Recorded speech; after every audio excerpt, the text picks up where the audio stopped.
it's as important to focus on that reward as it is to focus on the loss.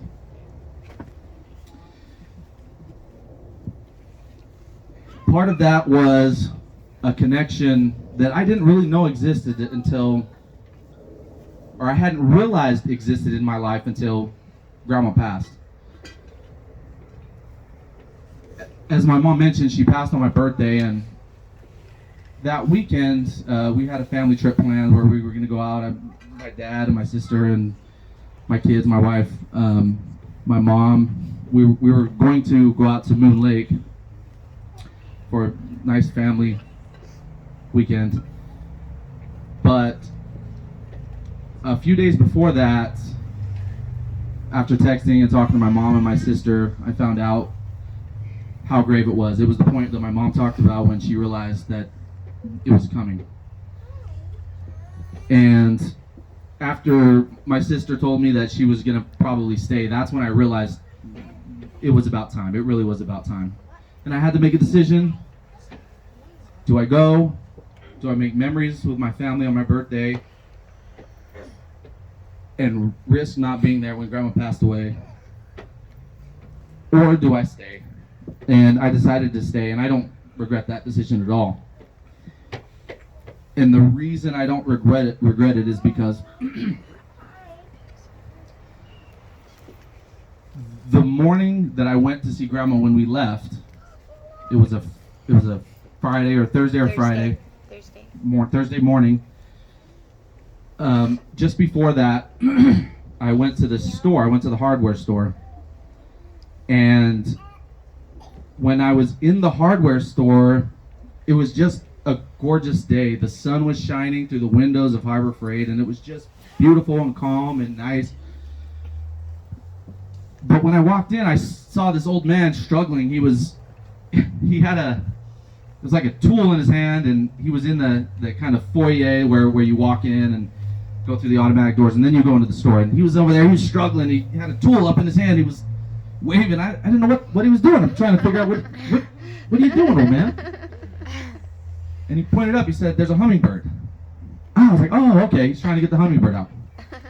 Well, he was flustered, and people are coming in, and it's COVID. You got to make sure only 10 people can go in, and it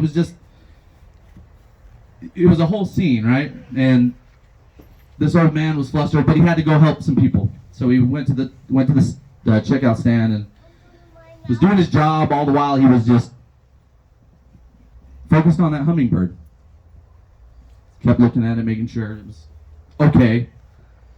So I'm in a hardware store, so I go through the aisles and I look for whatever tool I can get that's going to help that hummingbird get out. So I go and I find a rake. And I go in the foyer and I get that rake, and I'm trying to get that hummingbird, and poor little guy, he was not having a good day. He was struggling. He was tired. He'd been in there for 20 minutes, just flying and exhausting himself. And hummingbirds' metabolisms, they move fast. They need a lot of energy, a lot of sugar, so they tire out very quickly. And he was tired. His wings were starting to slow down. And it made me think about my grandma. Yeah.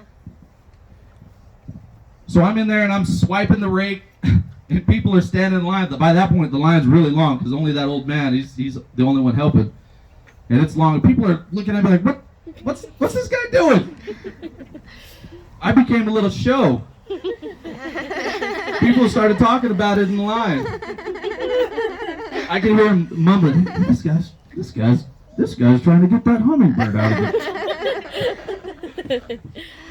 The hummingbird tired out, and I had the rake up there, and I was moving it slowly, and he landed on the rake for just a minute. And I thought about my grandma. And there was something that happened in that moment that tethered me to her. It flew up a little bit and then came back and landed back on the rake, and I was able to slowly usher it out the door and set it free. And it left. Flew away, and it was safe, and it was, as far as I can tell, happy.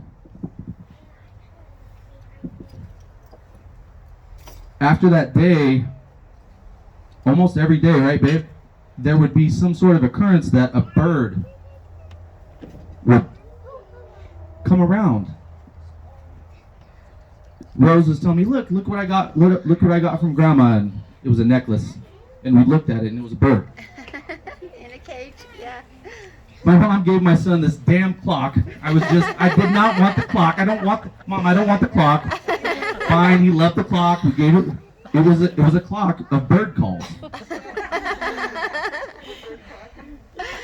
We were driving in the car, and my mom had just replaced the battery. She was all excited about it. Love that bird clock now, though. Grandma loved it. And Grandma loved it. We do too now. We're driving, and my wife had hung a necklace that she had got from Grandma, and we're driving, and she looked at it. She looked at me. She said, "That's a bird in a cage." I couldn't believe it. And of course, she passed on my birthday, which means we're tethered together forever. I mean, we already were, but now I'll be more conscious of it. And I'm not good at that, but I will be. And it's one of the most important blessings that I've ever received in my entire life. So now, if you guys are ever struggling with a hummingbird that's stuck in your living room, just give me a call. I'll get it right out. No. I love you, Grandma. Thanks for listening to me, guys. Who's next?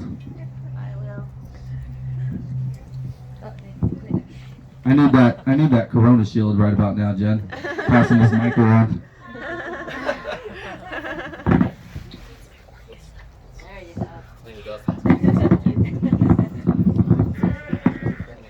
Okay, I really don't know what to say. Jill covered everything. But my mom, when I was growing up, she was my world. I mean, I never think a child could love their mom as much as I did. I couldn't breathe when she was gone. I would just shrivel up. I just needed my mom. We'd hide in the bathroom. Yes. And she made she was wonderful. If I'd come home from school and if my mom would be there, life was great. Just like everything, just like Jill said. And I have a son that was a lot that way with me.